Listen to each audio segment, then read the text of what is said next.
ਵਾਹਿਗੁਰੂ ਸਾਹਿਬ ਜੀ।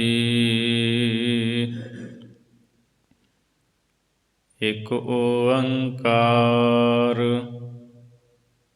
ਸਤਿਗੁਰ ਪ੍ਰਸਾਦ।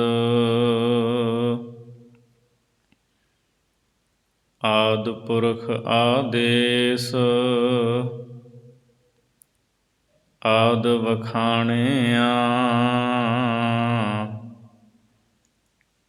ਸੋ ਸਤਿਗੁਰ ਸੱਚਾ ਵੇਸ ਸ਼ਬਦ ਸਿਆਣਿਆ। ਸ਼ਬਦ ਸੁਰਤ ਉਪਦੇਸ ਸੱਚ ਸਮਾਣਿਆ। ਸਾਧ ਸੰਗਤ ਸੱਚ ਦੇਸ ਘਰ ਪਰਵਾਣਿਆ।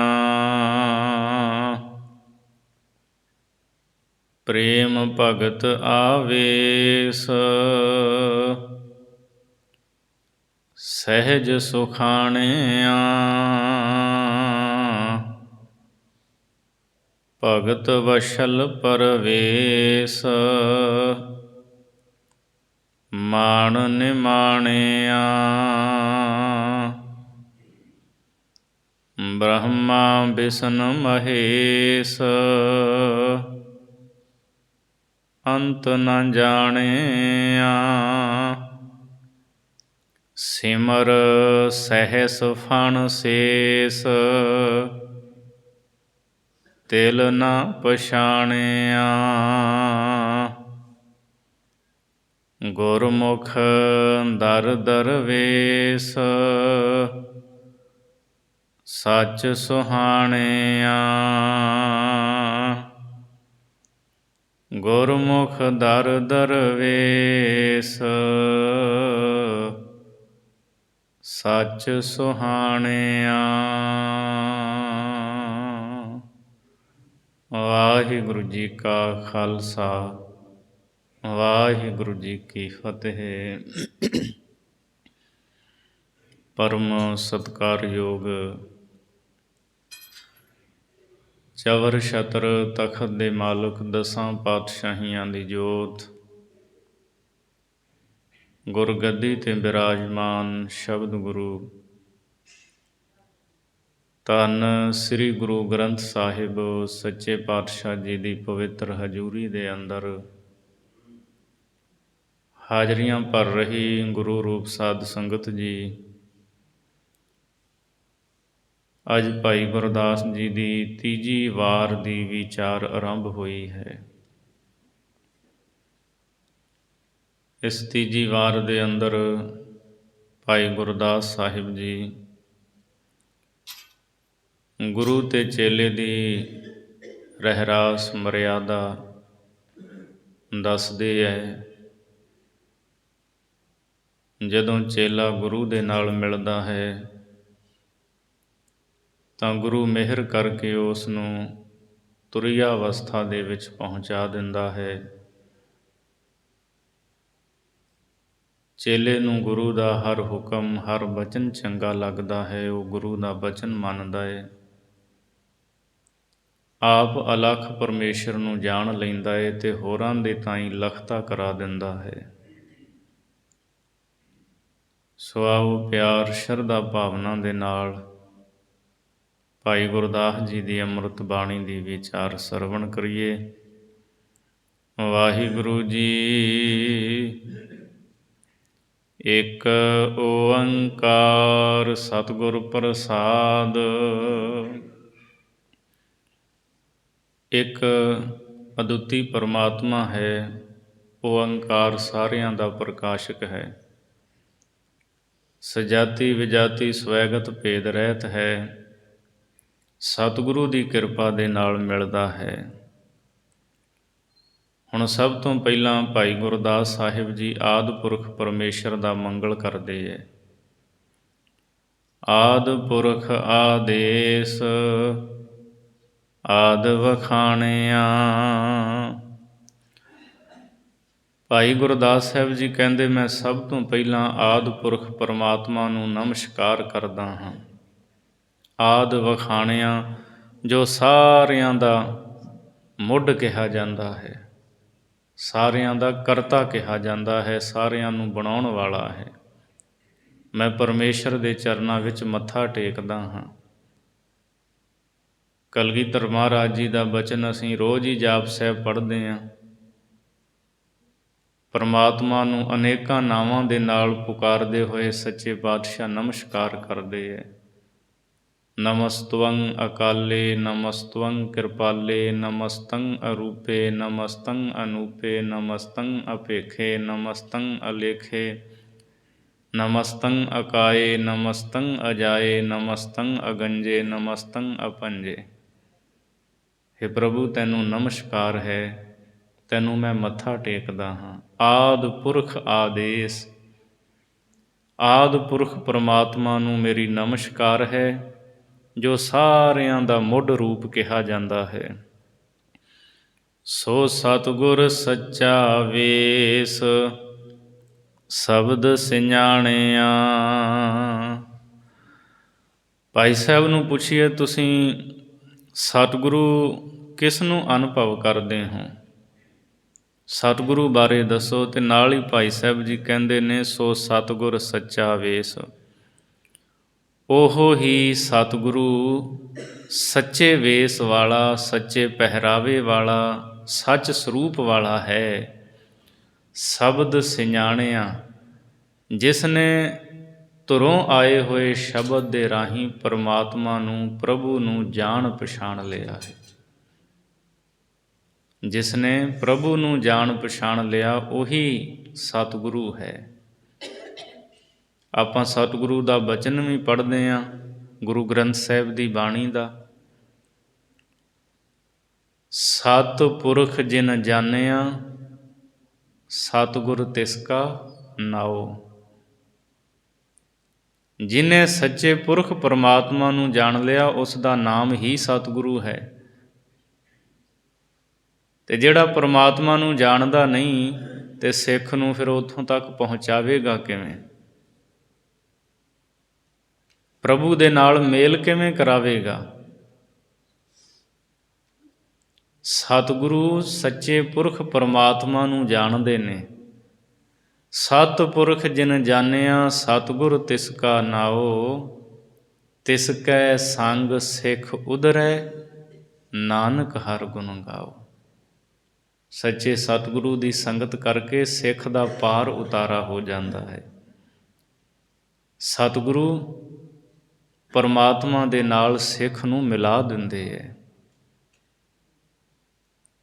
ਹਉ ਘੋਲ ਘੁਮਾਈ ਤਿਸ ਮਿੱਤਰ ਵਿਚੋਲੇ, ਜੈ ਮਿਲ ਕੰਤ ਪਛਾਣਾ।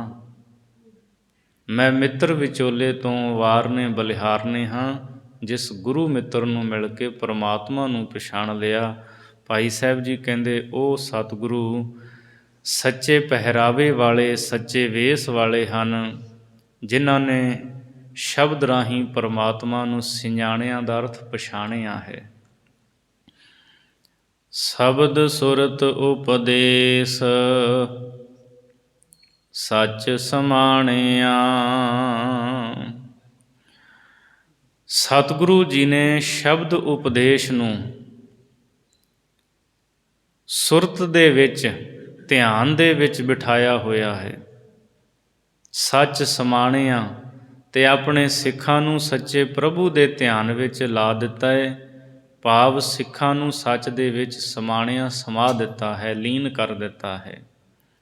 ਸ਼ਬਦ ਸੁਰਤ ਉਪਦੇਸ਼, ਜਿਹੜੇ ਗੁਰੂ ਕੇ ਸਿੱਖ ਹਨ, ਉਹਨਾਂ ਨੇ ਗੁਰੂ ਦੇ ਉਪਦੇਸ਼, ਗੁਰੂ ਦੇ ਸ਼ਬਦ ਦੇ ਵਿੱਚ ਸੁਰਤ ਨੂੰ ਜੋੜਿਆ ਹੈ। ਸੱਚ ਸਮਾਣਿਆ, ਜਿਸ ਕਰਕੇ ਉਹ ਸੱਚੇ ਪ੍ਰਭੂ ਪਰਮਾਤਮਾ ਦੇ ਵਿੱਚ ਸਮਾਏ ਹੋਏ ਹੈ, ਅਭੇਦ ਹੋਏ ਹੈ।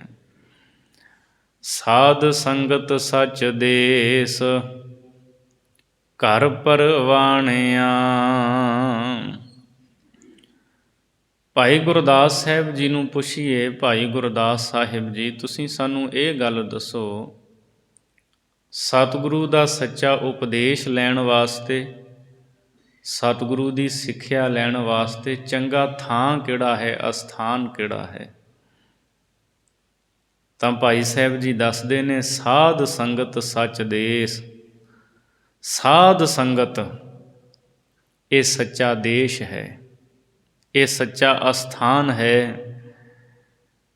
ਘਰ ਪਰਵਾਣਿਆਂ, ਸਾਧ ਸੰਗਤ ਸੱਚੇ ਦੇਸ਼ ਦੇ ਵਿੱਚ ਗੁਰੂ ਦਾ ਸੱਚਾ ਉਪਦੇਸ਼ ਮਿਲਦਾ ਹੈ, ਅਤੇ ਇਹੀ ਅਸਥਾਨ ਸੱਚਾ ਹੈ ਸੱਚੀ ਸਿੱਖਿਆ ਨੂੰ ਪ੍ਰਾਪਤ ਕਰਨ ਦੇ ਵਾਸਤੇ। ਅਤੇ ਇਹੀ ਘਰ ਜਿਹੜਾ ਹੈ ਨਾ, ਇਹ ਅਸਥਾਨ ਸੱਚੇ ਸਤਿਗੁਰੂ ਦਾ ਪ੍ਰਮਾਣੀਕ ਹੈ। ਸਤ ਸੰਗਤ ਦੇ ਵਿੱਚ ਗੁਰੂ ਆਪ ਰਹਿਮਤ ਕਰਕੇ ਵਸਦਾ ਹੈ, ਉਪਦੇਸ਼ ਦਿੰਦਾ ਹੈ। ਇੱਥੇ ਰਹਿਮਤਾਂ ਵਰਤਦੀਆਂ ਨੇ। ਸਾਧ ਸੰਗਤ ਅਸਥਾਨ ਜਗਮਗ ਨੂਰ ਹੈ, ਲੱਖ ਲੱਖ ਸਸੀਅਰ ਭਾਨ ਕਿਰਨ ਠਰੂਰ ਹੈ। ਤੋ ਇਹ ਸਾਧ ਸੰਗਤ ਅਸਥਾਨ ਹੈ ਜਿੱਥੇ ਗਿਆਨ ਦੀ ਪ੍ਰਾਪਤੀ ਹੁੰਦੀ ਹੈ।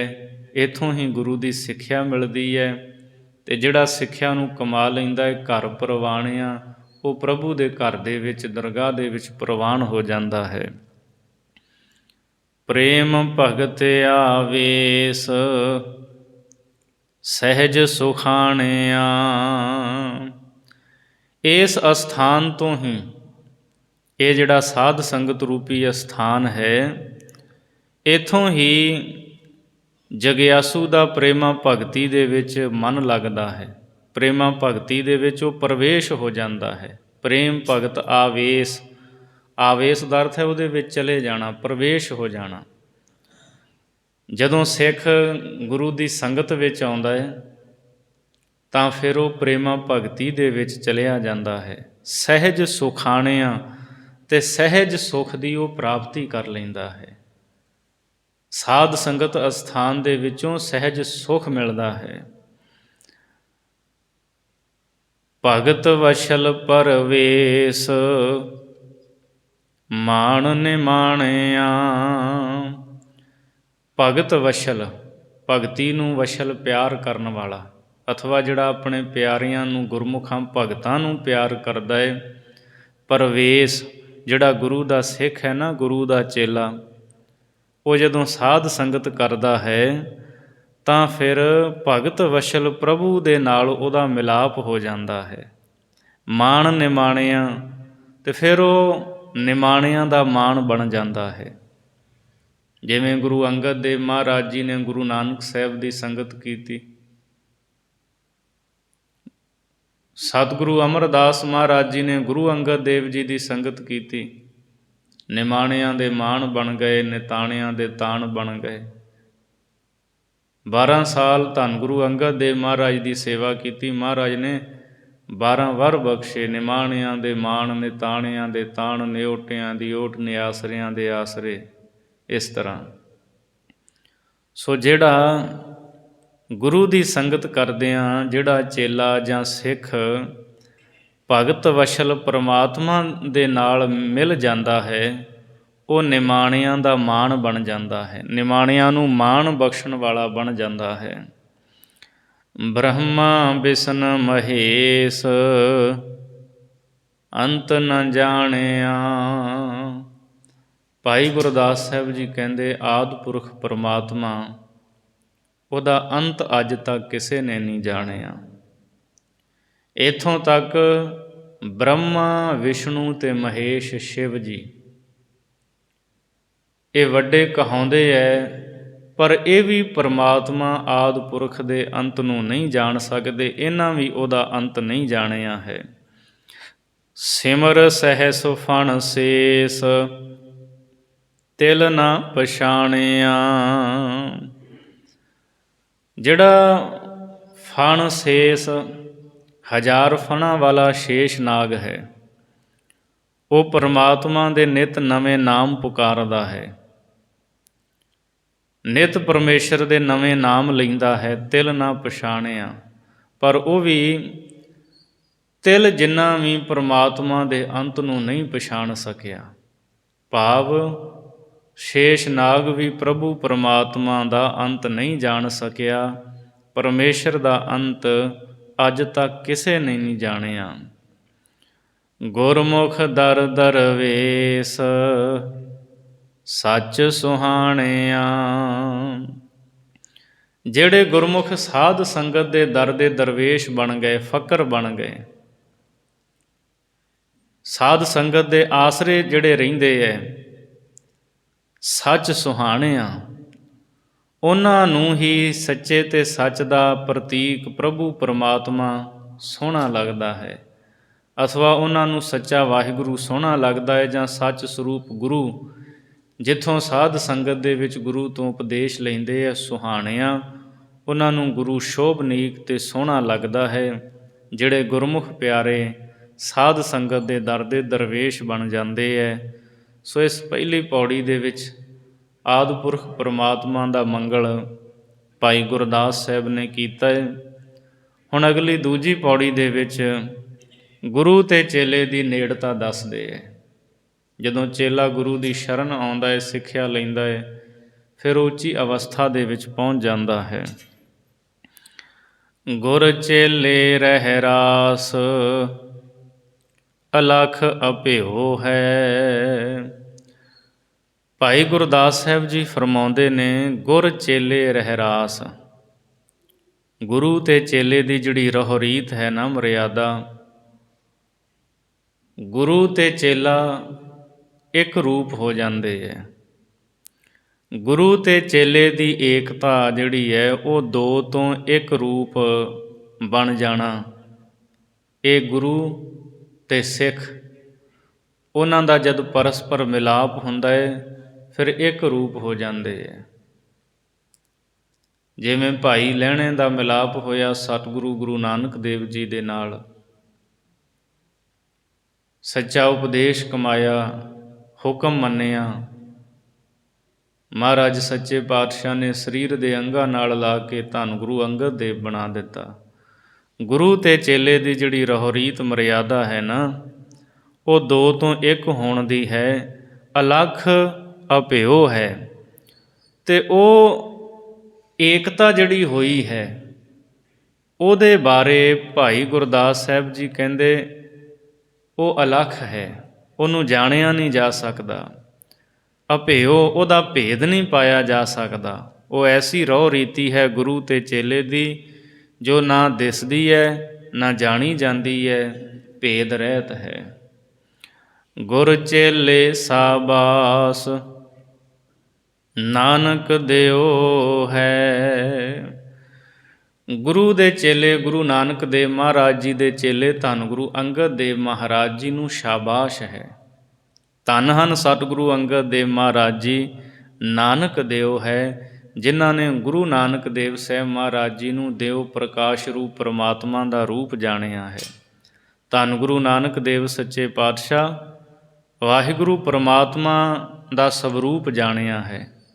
ਜਾਂ ਇਉਂ ਕਹਿ ਲਓ, ਗੁਰੂ ਤੇ ਚੇਲਾ ਇਹ ਵੇਖਣ ਨੂੰ ਦੋ ਨੇ, ਪਰ ਜਦੋਂ ਅਭੇਦਤਾ ਹੁੰਦੀ ਹੈ ਫਿਰ ਇੱਕ ਹੀ ਬਣ ਜਾਂਦੇ ਹੈ। ਗੁਰੂ ਨੂੰ ਵੀ ਤੇ ਚੇਲੇ ਨੂੰ ਵੀ ਸ਼ਾਬਾਸ਼ ਹੈ। ਗੁਰੂ ਵੀ ਧੰਨ ਤੇ ਚੇਲਾ ਵੀ ਧੰਨ ਹੈ।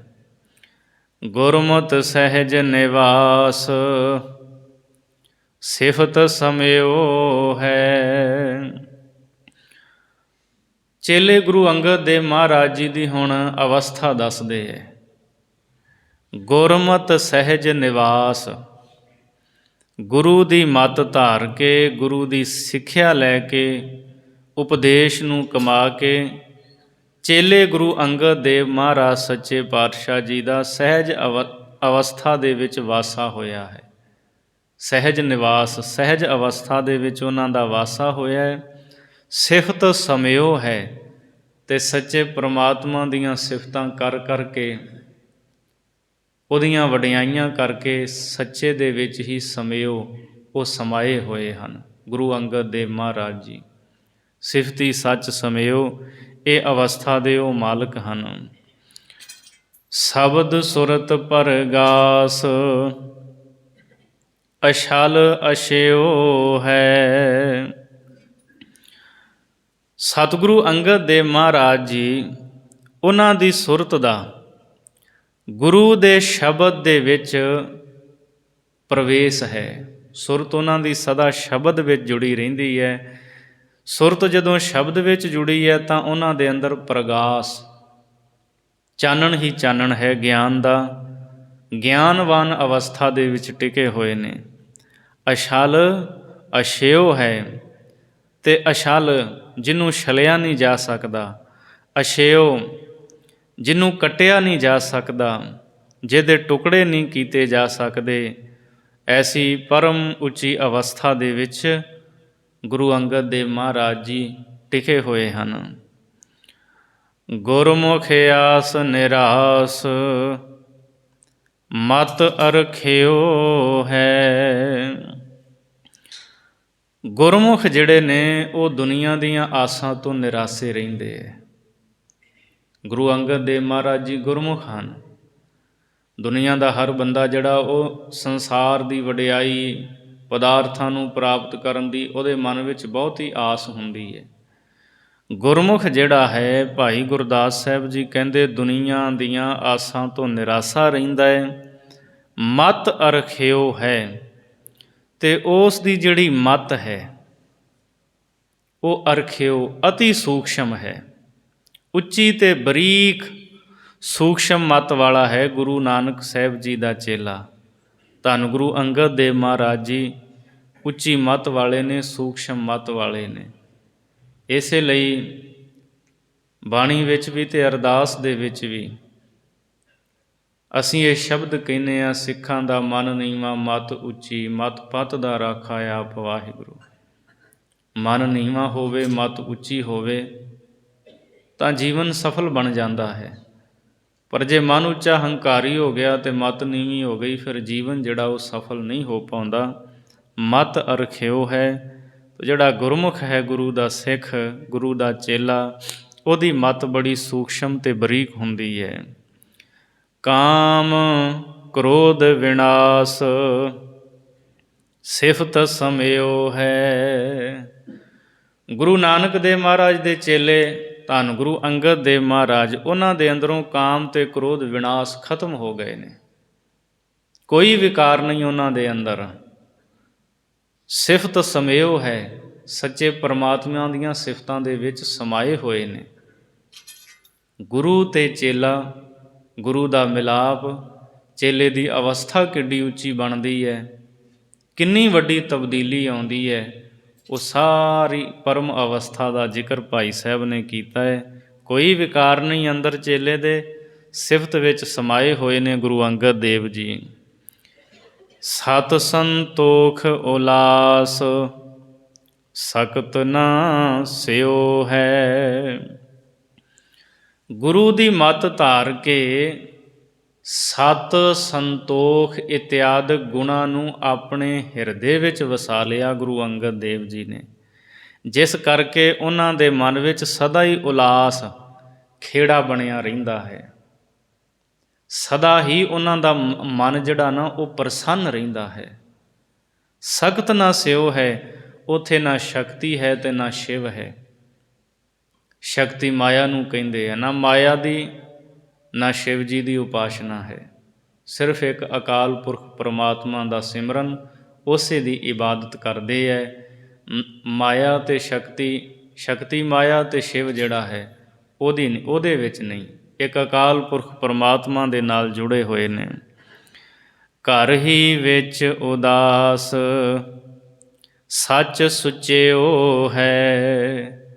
ਘਰ ਵਿੱਚ ਰਹਿੰਦਿਆਂ ਹੋਇਆਂ ਉਦਾਸ ਨੇ, ਭਾਵ ਗ੍ਰਸਤ ਨੂੰ ਅਪਣਾਇਆ ਹੋਇਆ ਹੈ। ਗ੍ਰਸਤ ਮਾਰਗ ਨੂੰ ਅਪਣਾ ਕੇ ਧੰਨ ਗੁਰੂ ਅੰਗਦ ਦੇਵ ਸੱਚੇ ਪਾਤਸ਼ਾਹ ਮਹਾਰਾਜ ਸੰਸਾਰ ਤੋਂ ਉਪਰਾਮ ਹਨ।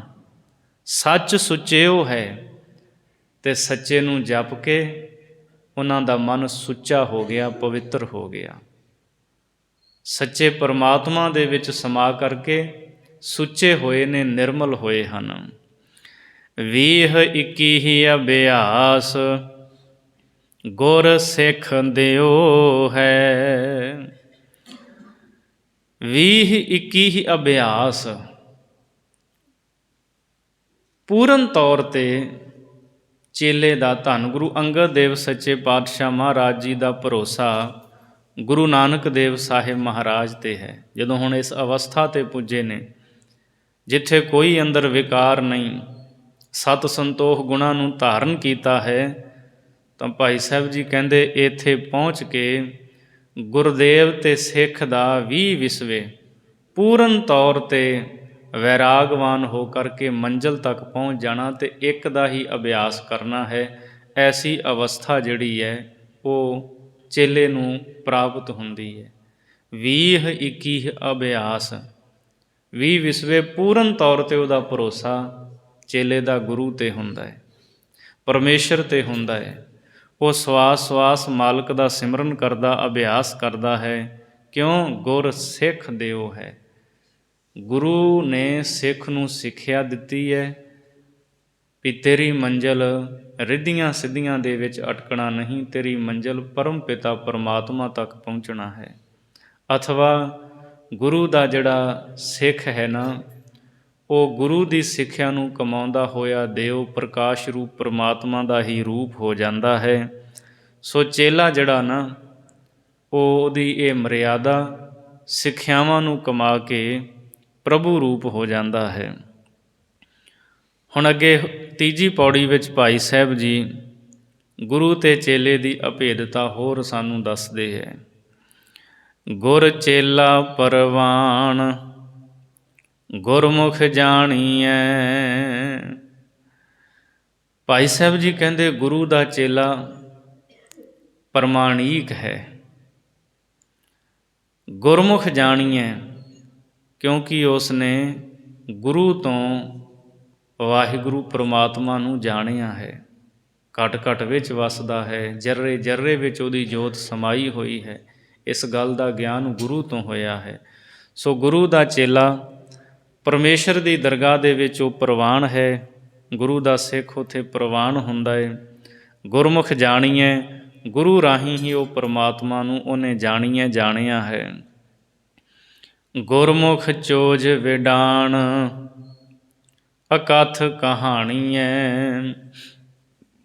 ਜੇ ਭਾਈ ਸਾਹਿਬ ਨੂੰ ਗੁਰਮੁਖ ਦੇ ਉਸ ਚੇਲੇ ਦੇ ਕੰਮਕਾਰ ਬਾਰੇ ਪੁੱਛੀਏ ਤਾਂ ਭਾਈ ਸਾਹਿਬ ਜੀ ਕਹਿੰਦੇ ਜਿਹੜਾ ਚੇਲਾ ਹੈ ਨਾ ਸਿੱਖ ਗੁਰੂ ਦਾ, ਗੁਰਮੁਖ ਚੋਜ ਵਿਡਾਣ, ਉਹਦੇ ਜਿਹੜੇ ਕੰਮ ਨੇ ਉਹ ਹੈਰਾਨ ਕਰ ਦੇਣ ਵਾਲੇ ਨੇ। ਉਸ ਦੇ ਚੋਜ ਵੀ ਗੁਰੂ ਵਾਂਗ ਅਚਰਜ ਹੁੰਦੇ ਹੈ, ਹੈਰਾਨ ਕਰ ਦੇਣ ਵਾਲੇ ਹੁੰਦੇ ਹੈ। ਜੋ ਰਸਨਾ ਤੋਂ ਬਚਨ ਕਰਦੇ ਹੈ ਉਹ ਬਚਨ ਪੂਰੇ ਹੁੰਦੇ ਹੈ, ਸਫਲ ਹੁੰਦੇ ਹੈ। ਜਿਵੇਂ ਗੁਰੂ ਦੇ ਕਾਰਜ, ਗੁਰੂ ਦੇ ਚੋਜ ਕੌਤਕ ਹੈਰਾਨ ਕਰ ਦੇਣ ਵਾਲੇ ਨੇ, ਤਾਂ ਚੇਲੇ ਦੇ ਗੁਰਮੁਖ ਦੇ ਕੌਤਕ ਵੀ ਹੈਰਾਨ ਕਰਦੇ ਹੈ। ਅਕਥ ਕਹਾਣੀ ਹੈ ਅਤੇ ਫਿਰ ਉਹਨਾਂ ਨੂੰ ਬਿਆਨ ਨਹੀਂ ਕੀਤਾ ਜਾ ਸਕਦਾ।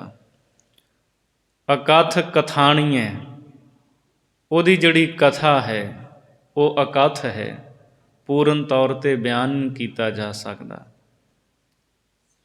ਜਿਵੇਂ ਬਾਬਾ ਬੁੱਢਾ ਸਾਹਿਬ ਜੀ ਪੂਰਨ ਬ੍ਰਹਮ ਗਿਆਨੀ ਸਤਿਪੁਰਸ਼ ਮਹਾਂਪੁਰਖ,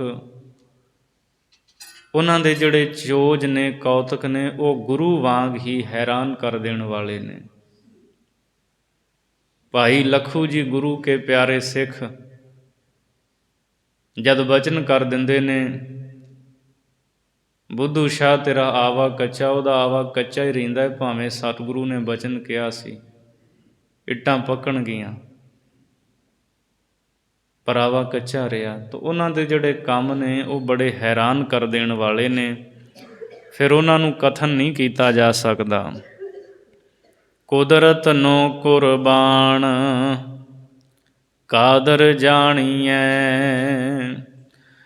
ਇਹ ਜਿਹੜੀ ਕੁਦਰਤ ਹੈ, ਮਾਇਆ ਹੈ, ਪਰਮੇਸ਼ਰ ਦੀ ਰਚਨਾ, ਜਿਹੜਾ ਗੁਰੂ ਦਾ ਚੇਲਾ ਹੈ ਨਾ, ਉਹ ਇਸ ਕਾਦਰ, ਇਹ ਕੁਦਰਤ ਤੋਂ ਬਲਿਹਾਰ ਜਾਂਦਾ ਹੈ। ਕਾਦਰ ਜਾਣੀਏ ਕਿਉਂਕਿ ਇਹਦੇ ਰਾਹੀਂ ਉਹ ਕਾਦਰ ਕਰਨ ਕਾਰਨ ਪ੍ਰਭੂ ਪਰਮਾਤਮਾ ਨੂੰ ਜਾਣ ਲੈਂਦਾ ਹੈ। ਇਸ ਕੁਦਰਤ ਦੇ ਰਾਹੀਂ ਹੀ ਕਾਦਰ ਦੀ ਮਹੱਤਤਾ ਦਾ ਪਤਾ ਲੱਗਦਾ ਹੈ ਵੀ ਉਹਨੇ ਕੀ ਕੁਝ ਇਸ ਕੁਦਰਤ ਦੇ ਵਿੱਚ ਟਿਕਾਇਆ ਹੋਇਆ ਹੈ। ਕਿਵੇਂ ਉਹਨੇ ਦਰਖਤਾਂ ਦੇ ਵਿੱਚ ਅਗਨੀ ਰੱਖੀ ਹੈ, ਕਿਵੇਂ ਉਹਨੇ ਵੱਖ-ਵੱਖ ਜੂਨਾਂ ਪੈਦਾ ਕੀਤੀਆਂ ਨੇ, ਕਿਵੇਂ ਧਰਤੀ, ਦਰਿਆ, ਪਹਾੜ, ਕਈ ਕੁਝ ਬਣਾਇਆ ਹੈ। ਉਹਦੀ ਰਚਨਾ ਜਿਹੜੀ ਹੈ ਉਹਨੂੰ ਤੱਕ ਕੇ ਬੰਦਾ ਹੈਰਾਨ ਹੋ ਜਾਂਦਾ ਹੈ। ਅਤੇ ਫਿਰ ਇਸ ਕੁਦਰਤ ਦੇ ਵੱਲ ਵੇਖ ਕੇ ਹੈਰਾਨ ਹੋ ਕੇ ਕਹਿੰਦਾ ਹੈ, ਬਲਿਹਾਰੀ ਕੁਦਰਤ ਵਸਿਆ, ਤੇਰਾ ਅੰਤ ਨਾ ਜਾਈ ਲਖਿਆ। ਮੈਂ ਬਲਿਹਾਰ ਹਾਂ ਜਿਹੜਾ ਕਾਦਰ ਕੁਦਰਤ ਦੇ ਵਿੱਚ ਵਸਿਆ ਹੋਇਆ ਹੈ। ਹੇ ਪ੍ਰਭੂ, ਤੇਰਾ ਅੰਤ ਨਹੀਂ ਜਾਣਿਆ ਜਾ ਸਕਦਾ। ਕਾਦਰ ਜਾਣੀਏ, ਇਸ ਕੁਦਰਤ ਰਾਹੀਂ ਉਹ ਕਾਦਰ ਨੂੰ ਜਾਣਦੇ ਹੈ। ਗੁਰਮੁਖ ਜਗ ਮਹਿਮਾਨ, ਜਗ ਮਹਿਮਾਣੀਐ। ਗੁਰਮੁਖ ਜਿਹੜੇ ਨੇ ਉਹ ਸੰਸਾਰ ਦੇ ਵਿੱਚ ਮਹਿਮਾਨ, ਪ੍ਰਾਹੁਣਿਆਂ ਵਾਂਗ ਰਹਿੰਦੇ ਹੈ।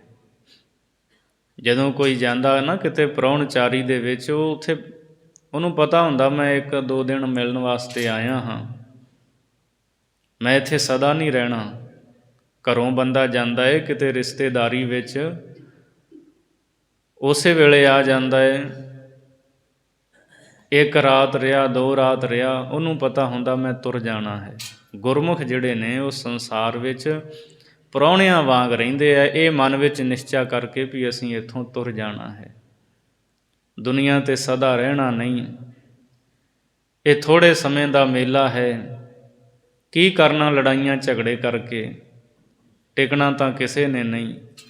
ਇਸ ਲਈ ਉਹ ਲੜਾਈਆਂ ਝਗੜਿਆਂ ਤੋਂ ਉੱਪਰ ਉੱਠ ਕੇ ਪਰਮੇਸ਼ਰ ਦੀ ਬੰਦਗੀ ਕਰਦੇ ਹੈ। ਜਗ ਮਹਿਮਾਣੀਐ, ਅਤੇ ਉਹਨਾਂ ਗੁਰਮੁਖਾਂ ਦਾ ਸਤਿਕਾਰ ਵੀ ਸੰਸਾਰ ਦੇ ਵਿੱਚ ਮਹਿਮਾਣੀਏ, ਪ੍ਰਾਹੁਣਿਆਂ ਵਾਂਗ ਹੁੰਦਾ ਹੈ। ਜਿਵੇਂ ਘਰ ਵਿੱਚ ਪ੍ਰਾਹੁਣੇ ਆਉਣ ਅਤੇ ਆਪਾਂ ਉਹਨਾਂ ਨੂੰ ਸਤਿਕਾਰ ਦਿੰਦੇ ਹਾਂ, ਆਓ ਭਗਤ ਕਰਦੇ ਹਾਂ, ਪ੍ਰਸ਼ਾਦਾ ਪਾਣੀ ਛਕਾਉਂਦੇ ਹਾਂ, ਜੀਓ ਆਇਆਂ ਕਹਿੰਦੇ ਹਾਂ। ਇਸ ਤਰ੍ਹਾਂ ਗੁਰਮੁਖਾਂ ਨੂੰ ਸੰਸਾਰ ਵਿੱਚ ਜੀਓ ਆਇਆਂ ਕਿਹਾ ਜਾਂਦਾ ਹੈ।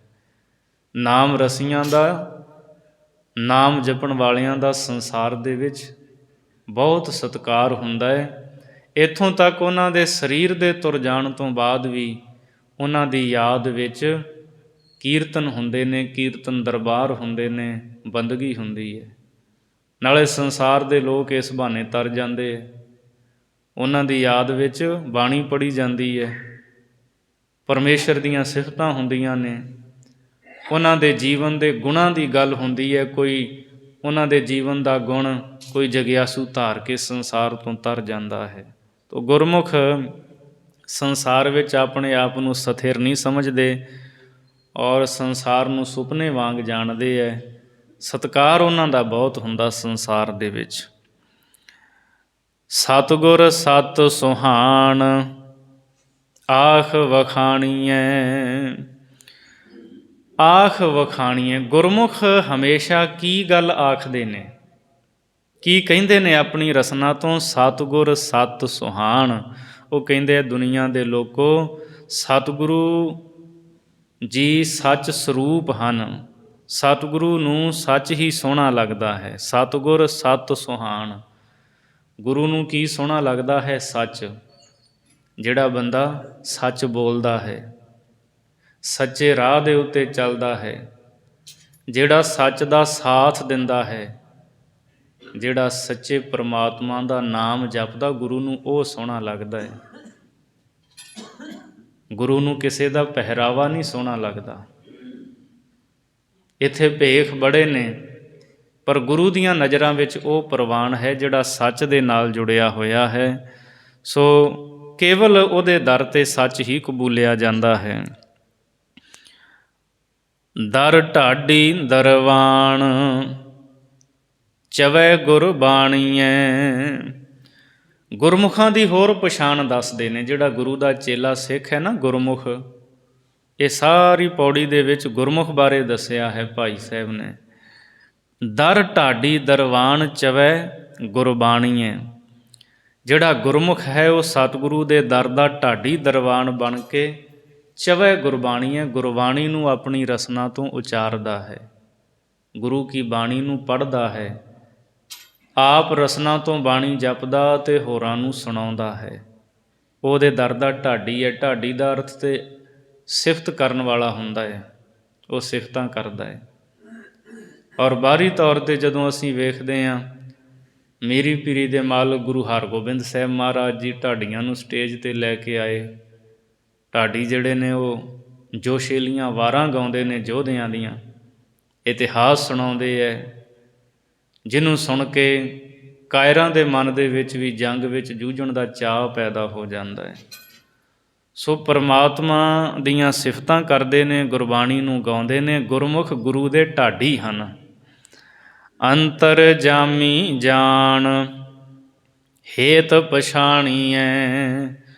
ਉਹ ਗੁਰਮੁਖ ਅੰਤਰਜਾਮੀ, ਜੋ ਅੰਦਰ ਦੀਆਂ ਜਾਣਨ ਵਾਲਾ ਪ੍ਰਭੂ ਪਰਮੇਸ਼ਰ ਹੈ ਨਾ, ਉਹਦੇ ਹਿੱਤ ਨੂੰ, ਉਹਦੇ ਪਿਆਰ ਨੂੰ, ਉਹਦੀ ਮੁਹੱਬਤ ਨੂੰ ਪਛਾਣਦੇ ਹੈ।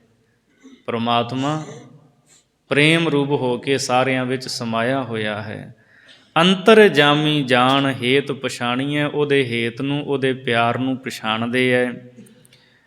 ਸੱਚ ਸ਼ਬਦ ਨੀਸਾਨ ਸੁਰਤ ਸਮਾਣੀਐ। ਸੱਚ ਸ਼ਬਦ ਨੀਸਾਨ, ਉਹਨਾਂ ਦੇ ਕੋਲ ਗੁਰੂ ਦੇ ਸੱਚੇ ਸ਼ਬਦ ਦਾ ਟੁੰਬ ਹੁੰਦਾ ਹੈ। ਨੀਸਾਨ ਕਹਿ ਲਓ, ਪਰਵਾਨਾ ਹੁੰਦਾ ਹੈ। ਇੱਕ ਐਸਾ ਕਾਗਜ਼ ਦਾ ਟੁਕੜਾ ਜਿਹੜਾ ਸਾਨੂੰ ਮੰਜ਼ਿਲ ਤੱਕ ਪਹੁੰਚਾ ਦਿੰਦਾ ਹੈ। ਜਿੱਦਾਂ ਆਪਾਂ ਬਾਹਰ ਜਾਂਦੇ ਹਾਂ ਨਾ, ਕੋਈ ਸਪੋਂਸਰ ਕਰਦਾ ਹੈ, ਉਹ ਮੇਲ ਕਰ ਦਿੰਦਾ, ਆਪਾਂ ਕਢਾ ਲੈਂਦੇ। ਹੁੰਦਾ ਤਾਂ ਕਾਗਜ਼ ਦਾ ਟੁਕੜਾ ਹੀ ਹੈ। ਤੁਸੀਂ ਉੱਥੇ ਪੁੱਜਦੇ ਹੋ, ਏਅਰਪੋਰਟ 'ਤੇ ਉਤਰੇ, ਇਮੀਗ੍ਰੇਸ਼ਨ ਜਿਹੜਾ ਆਫਿਸਰ ਹੈ, ਹਾਂ ਬਈ ਕਿਹਨੇ ਸੱਦਿਆ, ਪਰਚਾ ਕੱਢ ਕੇ ਅੱਗੇ ਕਰ ਦਈਦਾ, ਆਹ ਫਲਾਣੇ ਬੰਦੇ ਨੇ, ਆਹ ਥਾਂ ਉਹਨਾਂ ਦਾ, ਸਾਰਾ ਕੁਝ ਹੈ।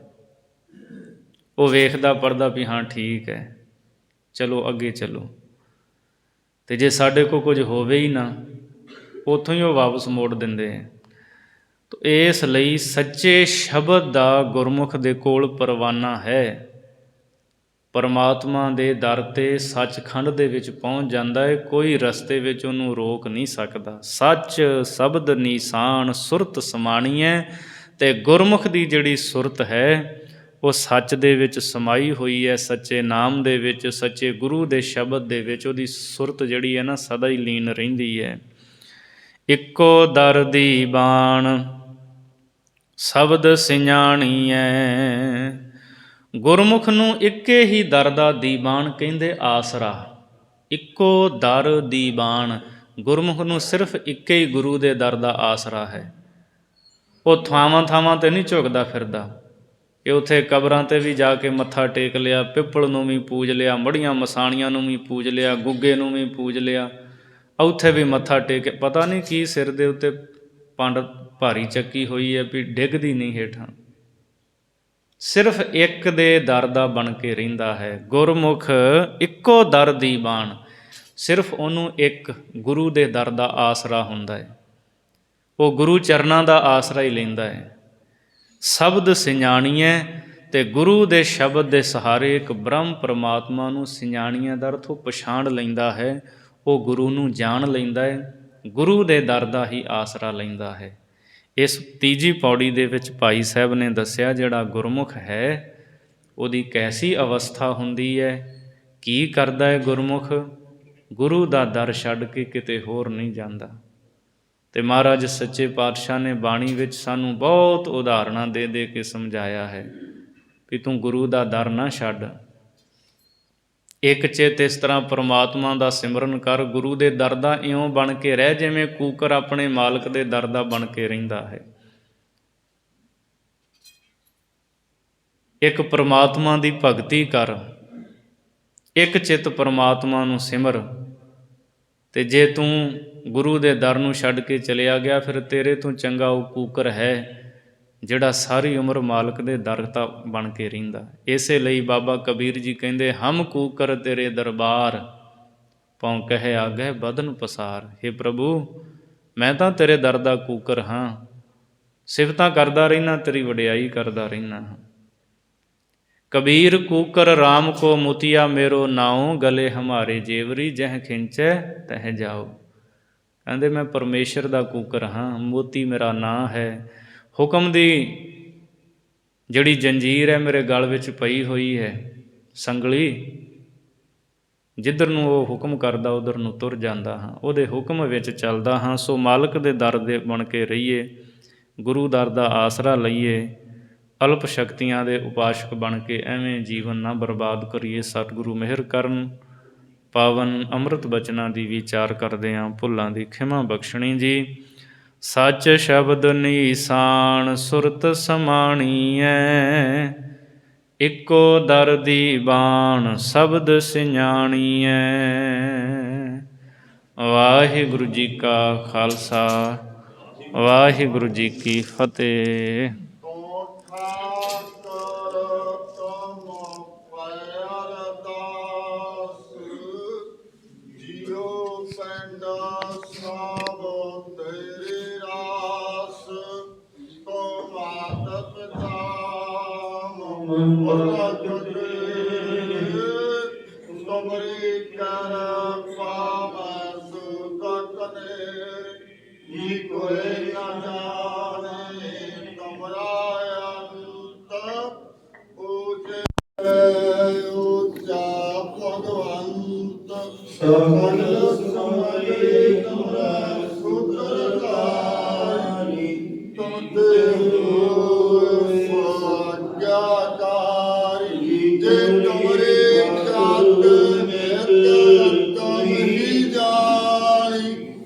ਨਾਨਕ ਦਾਸ ਸਦਾ ਕੁਰਬਾਨ, ਤਦ ਅਗੇ ਅਰਦਾਸ ਹਮ